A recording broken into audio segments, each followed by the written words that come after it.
तेरा वचन मेरे पाँव के लिए दीपक है और मेरे मार्ग का उजियाला है। तेरा वचन मेरे पाँव के लिए दीपक है। पहला पाठ शमूएल का पहला ग्रंथ अध्याय 1 पद संख्या 9 से 20 तक। किसी दिन जब अन्ना का परिवार शीलो में भोजन कर चुका था तो वह उठकर प्रभु के मंदिर में गई। उस समय याजक एली मंदिर के द्वार के पास अपने आसन पर बैठा हुआ था। अन्ना दुखी होकर प्रभु से प्रार्थना करती थी और आंसू बहाती हुई उसने ये प्रतिज्ञा की, हे विश्वमंडल के प्रभु, यदि तू अपनी दासी की दयनीय दशा को देखकर उसकी सुधि लेगा, यदि तू अपनी दासी को नहीं भुलाएगा और उसे पुत्र प्रदान करेगा, तो मैं उसे जीवन भर के लिए प्रभु को अर्पित करूंगी और उसके सिर पर उस तरह कभी नहीं चलाया जाएगा। जब वह बहुत देर तक प्रभु से प्रार्थना करती रही तो एली उसका मुख देखने लगा। अन्ना धीमे स्वर से बोलती थी, उसके होंठ तो हिल रहे थे किंतु उसकी आवाज नहीं सुनाई दे रही थी। इसलिए एली को लगा कि वह नशे में है। उसने उससे कहा, कब तक नशे में रहोगी? जाओ और नशा उतरने दो। अन्ना ने ये उत्तर दिया, महोदय, ऐसी बात नहीं है, मैं बहुत अधिक दुखी हूँ। मैंने ना तो अंगूरी पी ली और ना कोई दूसरी नशीली चीज। मैं प्रभु के सामने अपना हृदय खोल रही थी। अपनी दासी को बदचलन ना समझें। मैं दुख और शोक से व्याकुल होकर इतनी देर तक प्रार्थना करती रही। एली ने उससे कहा, शांति ग्रहण कर जाओ। इस्राएल का प्रभु तुम्हारी प्रार्थना स्वीकार करे। इस पर अन्ना ये उत्तर देकर चली गई, आपकी कृपा दृष्टि आपकी दासी पर बनी रहे।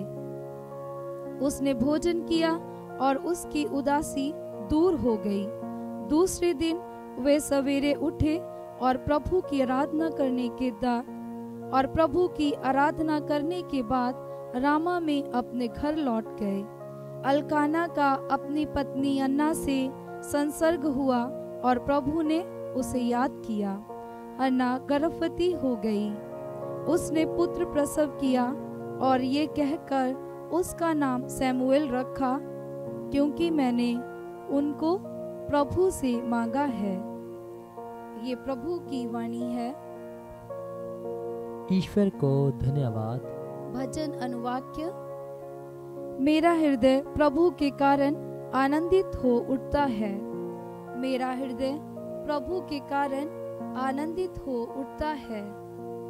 मेरा हृदय प्रभु के कारण आनंदित हो उठता है। मुझे अपने प्रभु से शक्ति मिली है और मैं अपने शत्रुओं का सामना कर सकता हूँ, क्योंकि तेरा सहारा मुझे उत्साहित करता है। अनुवाक्य। मेरा हृदय प्रभु के कारण आनंदित हो उठता है। शक्तिशालियों के धनुष टूट गए और जो दुर्बल थे वे शक्ति संपन्न बन गए। जो धनी थे वे रोटी के लिए मजदूरी करते हैं और जो भूखे थे वे संपन्न बन गए। जो बांझ थी वह 7 बार प्रसव करती है और जो पुत्रवती थी उसकी गोद खाली है। अनुवाक्य। मेरा हृदय प्रभु के कारण आनंदित हो उठता है। प्रभु ही मारता और जिलाता है। वह मनुष्य को अधोलोक पहुंचाता और वहां से निकालता है। प्रभु निर्धन भी और धनी भी बना देता है। वह मनुष्य को नीचा दिखाता और उन्हें ऊंचा उठाता है। अनुवाक्य। मेरा हृदय प्रभु के कारण आनंदित हो उठता है।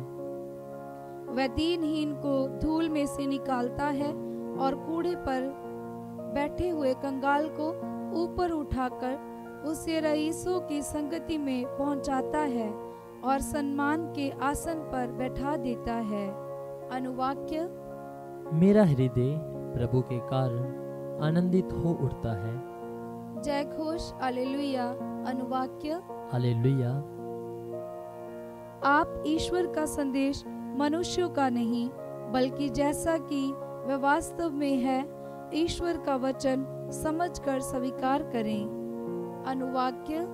हालेलुया। पवित्र सुसमाचार संत मार्कुस के अनुसार अध्याय 1 पद संख्या 21 से 28।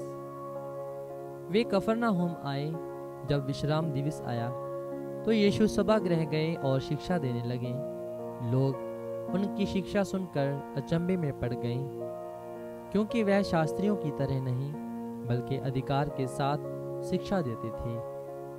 सभागृह में एक मनुष्य था जो अशुद्ध आत्मा के वश में था। वह ऊंचे स्वर से चिल्लाया, यीशु नाज़री, हमसे आपको क्या आप हमारा सर्वनाश करने आए हैं? मैं जानता हूँ कि आप कौन हैं, ईश्वर के भेजे हुए परम पावन पुरुष। यीशु ने यह कहकर उसे डांटा, चुप रहे, इस मनुष्य से बाहर निकल जा। अब दूत उस मनुष्य को झकझोरते हुए ऊंचे स्वर से चिल्लाकर उसमें से निकल गया। सब चकित रह गए और आपस में कहने लगे, यह क्या है? यह तो नए प्रकार की शिक्षा है। वह अधिकार के साथ बोलते हैं। वह अशुद्ध आत्माओं को भी आदेश देते हैं और वे उनकी आज्ञा मानते हैं। इसके बाद यीशु की चर्चा शीघ्र ही गलीलिया प्रांत के कोने कोने में फैल गई। ये प्रभु का पवित्र सुसमाचार है। ख्रीस्त की जय।